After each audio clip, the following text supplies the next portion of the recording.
Survivors are still being found and rescued 2 days and a night after this earthquake hit. Thousands of soldiers with military helicopters that are now ambulances are taking the injured out.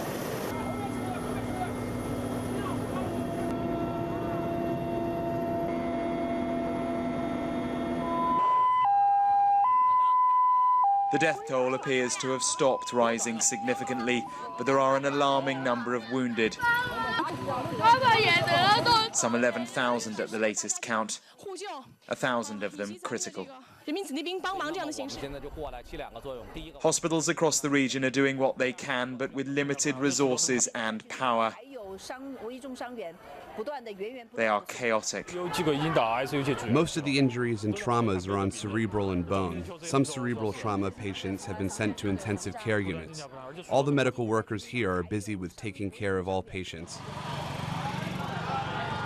The village of Gucheng is right above the epicenter of the magnitude 7 quake.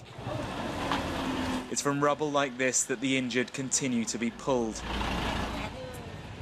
And those who escaped it all now have nothing. When it happened, we could barely find any way to escape. Everything was collapsing. I was thinking that I would not get out. All the houses collapsed, and I couldn't see anything because of the ash and smoke everywhere. And I heard people crying out all over the place. For an idea of how severe the tremors were, take a look at this.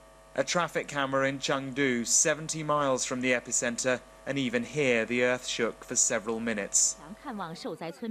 The Chinese Prime Minister Li Keqiang has now been in the region for more than 24 hours.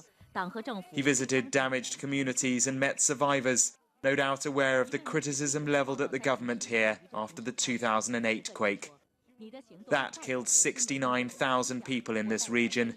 Many died in shoddily made schools and other public buildings. There were allegations then of corruption and cover-up. The top priority is to save lives. We are also making plans for the post-disaster reconstruction work in Lushan. I have met with many people and I told them that the government would help them by providing more aid. I also encouraged them to be more self-reliant and told them that we would help them rebuild their beautiful homes. The scale and resources being poured into this region is staggering. It's claimed that there are 28,000 rescuers and a further 13,000 on standby. But this is the work that will, they hope, continue to pull survivors in the remaining hours before rescue becomes recovery.